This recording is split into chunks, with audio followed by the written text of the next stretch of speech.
और इसकी बुनियाद पे फिर वो ज़ाहिर सल्तनत अब्बासिया 3 बरआज़मों में पहुंची हुई थी। फिर इन्होंने गन पॉइंट के अंदर तलवार के जोर के ऊपर पूरी दुनिया के अंदर फिका हनफी फैलाई है। ये जो आज कहता है नहीं हनफी इतने ज्यादा क्यों है, वो इसलिए ज्यादा है भाई, 700-800 साल बनु अब्बास की हुकूमत रही है, इसलिए वो ज्यादा है। दोस्तों मेरे पास तो अल्फाज नहीं है इसकी सिफत करने के लिए, अगर आपके पास अल्फाज हो तो खुद सिफत कर दीजिएगा मोहम्मद अली मिर्जा की, कि फिका हनफी गन पॉइंट के जोर पर, तलवार के जोर पर दुनिया में फैली है। इतना बड़ा झूठ, इसको इसलिए मैं कहता हूं मकर फरेब के बेताज बादशाह। और भाई फिका हनफी अपने समझ बूझ और फिरासत कुरान के करीब, हदीस के करीब होने की वजह से फैली पूरी दुनिया में। 2 मिसालें मैं आपको देता हूं, अगर समझ आ जाए तो बहुत अच्छी बात है। पहली मिसाल यह है इमाम अबू जाफर अहमद बिन मोहम्मद तहावी रहमतुल्लाह अलैह की, जो 239 में पैदा होते हैं, 342 इसमें दुनिया में तशरीफ ले जाते हैं। जब आप दुनिया में आंख खोलते हैं तो आपके मामू बड़े फकीह होते हैं, जैसे आप बड़े होते हैं आपको फिका शाफी पढ़ाते हैं, फिर आप सारी कुतुब का मुताला करते हैं, जब फिका हनफी को देखते हैं ये कुरान के बहुत करीब है, हदीस के बहुत करीब है, आप सल्लल्लाहु ताला अलैहि वसल्लम का जो एक फिक्र है उसके बहुत करीब है। जैसे आप पढ़ते जाते हैं फिका हनफी के करीब होते जाते हैं, लेकिन एक दिन ऐसा आता है कि आप फिका शाफी को छोड़ के फिका हनफी की तरफ आते हैं और एक बड़ा एक मजेदार एक वाकया बयान करते हैं। कहते हैं कि मैंने देखा पढ़ते हुए कि फिका शाफी में ये लिखा हुआ है कि औरत हामला हो और फौत हो जाए तो उसको वैसे दफन कर दिया जाएगा, और फिका हनफी में ये लिखा है औरत हामला हो, अगर बच्चा उसमें जिंदा है अंदर पेट में तो उसको चीरा दिया जाएगा, बच्चा निकाल के फिर उसको दफन कर दिया जाएगा। जैसे ही ये वाकया उन्होंने पढ़ा और पूरा उनको एतमाद आ गया कि वाकई असल में समझ बूझ यही है जो इमाम अबू हनीफा रहमतुल्लाह अलैह की। क्यों?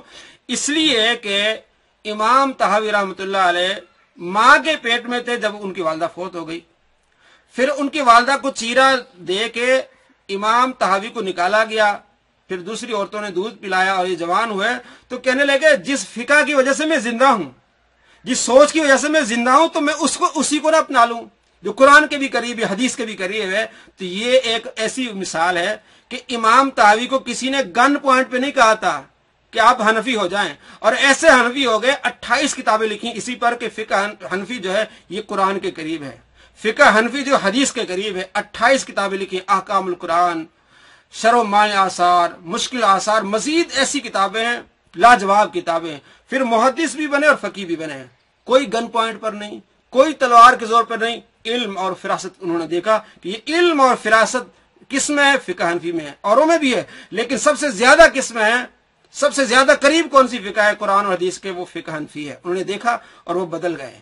कोई गन पॉइंट पे नहीं बदले, कोई तलवार के जोर पर नहीं बदले। और दूसरी मिसाल ये कि अगर फिका हनफी गन पॉइंट पे फैली होती तो इमाम शाफी भी हनफी होते, इसलिए कि इमाम शाफी रहमतुल्लाह जब इस दुनिया में तशरीफ लाते हैं 2 साल की उम्र में आपके वालिद साहब फौत हो जाते हैं।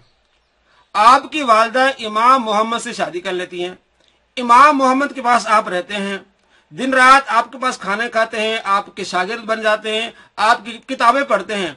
बल्कि इमाम मोहम्मद रहमतुल्लाह अलैह ने आपको सारी किताबें दे दी थी, बेटा पढ़ो इनको, बेटा इनको समझो। इमाम शाफी रहमतुल्लाह अलैह ने उन किताबों को पढ़ के फकीह बन गए। इमाम मोहम्मद ने अगर उनको कहा होता ना गन पॉइंट के कि तुमने फिका हनफी इख्तियार करनी है, तो इमाम शाफी फिका हनफी ही में होते। लेकिन आज उनका एक और मजहब है, मसलक है शाफी। तो आपको पता चल गया कि गन पॉइंट के जोर पर अगर फिका हनफी फैलाई जाती तो इमाम शाफी भी फिका हनफी में होते, क्योंकि इमाम मोहम्मद के पास पले हैं, बड़े हैं, खाया है, पिया है, उनके शागिर्द हैं, उनकी किताबों से पढ़ा है, वहां से फिका हासिल की है। तो ये कैसे हो सकता है कि जिसके घर में पले हों, घर में पढ़े हों, अगर गन पॉइंट की बात होती तो सबसे पहले घर वालों को कहा जाता कि ये काम करो। जब घर वालों को नहीं कहा तो बाहर कहां कहेंगे कि गन पॉइंट पे तुम जो है फिका हनफी में शामिल हो जाओ। ये जो मैं बात कर रहा हूं ये लिखी हुई है हाफिज अबू बकर अहमद बिन अली अल खतीब अल बगदादी अल मुतफ़ा 663, तारीख बगदाद जिल्द नंबर 2 सफा नंबर 166, सफा नंबर 166 पढ़ लें कि इमाम मोहम्मद ने इमाम शाफी की वालदा से शादी की और अपना तमाम माल और किताबें इमाम शाफी के हवाले कर दी। तमाम माल और किताबें बेटा पढ़ो इनको, माल भी तुम्हारे मैं देता हूं, तुम्हारी खिदमत भी करता हूं, तुम्हारी जरूरियात भी पूरी करता हूं। اور امام محمد کی تصانیف کے مطالعے سے ہی ان میں فقاہت کا ملکہ پیدا ہوا۔ امام محمد کون ہے؟ امام ابو حنیفہ کے شاگرد، بڑے فقیہ، اور وہ خود بھی چیف جسٹس رہے ہیں۔ اتنا بڑا عہدہ رکھ کے کہہ رہے بیٹا پڑھو، اگر گن پوائنٹ کی بات ہوتی نا، اتنے بڑے قاضی بھی ہیں، کہتے بیٹا تم اور کچھ نہیں پڑھنا، فقہ حنفی پڑھنی ہے۔ تو امام شافعی بھی حنفیوں کے بڑے امام ہوتے، فقیہ ہوتے، لیکن ایسی بات نہیں۔ دیکھیے امام محمد کی تصانیف کے مطالعے سے ہی ان میں فقاہت کا ملکہ پیدا ہوا، اور امام محمد کے اسی فیضان سے متاثر ہو کر امام شافعی نے کہا، الخطیب بغدادی کہتے ہیں امام شافعی نے کہا جو شخص فقہ میں نام کمانا چاہتا ہو وہ امام ابو حنیفہ کے اصحاب سے استفادہ کرے، یعنی ان کے شاگردوں سے استفادہ کرے، کیونکہ اللہ تعالیٰ نے استنباط مسائل اور استخراج احکام کی راہیں ان لوگوں پر کشادہ کر دی ہیں، قرآن و حدیث کو بہت گہرائی سے سمجھتے ہیں۔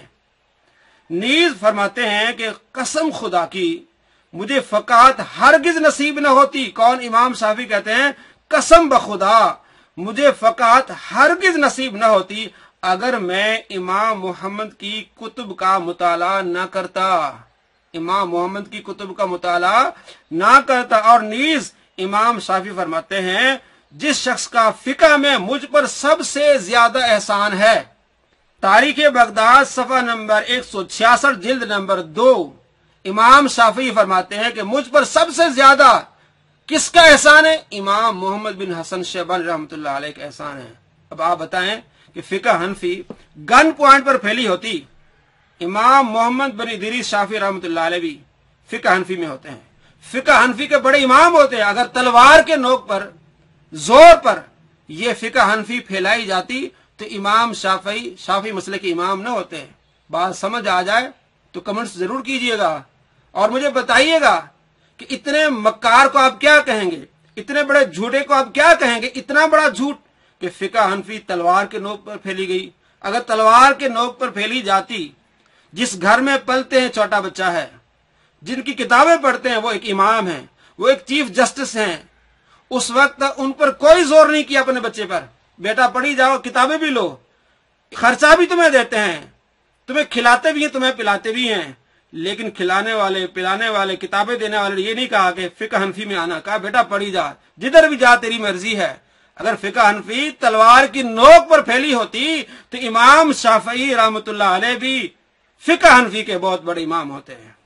بات سمجھ آ جائے کمنٹ ضرور کیجیے گا، بات پسند آ جائے لائک ضرور کیجیے گا، اور بتائیے گا اس مکار مرزا کے بارے میں، اور پڑھیے تاریخ، دیکھیے تاریخ کہ امام ابو یوسف رحمۃ اللہ علیہ نے کوڑے مروائے نعوذ باللہ امام مالک کو، یا یہ مکار جھوٹ کہہ رہا ہے۔